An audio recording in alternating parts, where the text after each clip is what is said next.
Wa Kenya, mnamuona huyu mwanadada? Huyu ni pilot ambaye aliendesha ndege iliyobeba mwili wa hayati marehemu Raila Odinga kutoka huko alikofia kuuleta Kenya. Mmeona nywele alizosuka? Amesuka nywele za shilingi 2,000 tu, na ni pilot na analipwa mshahara zaidi ya milioni 10 kwa mwezi. Lakini jiangalie wewe Fatuma Mwajuma, wewe Debora Mwanahamisi wewe. Na kichogo chako kama mwiko, komwe kama mtungi wa shisha. Unamwomba mwanaume wako laki ukasuke. Laki? Kwa kichwa gani mama yangu wewe? Laki moja ukasuke. Kwa kichwa hicho kilichoshinda kusolve logarithm za form 4.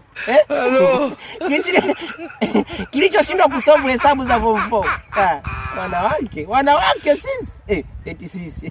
Kumbe mimi mwanaume. Anyway, wanawake nyie, wewe zima kamera.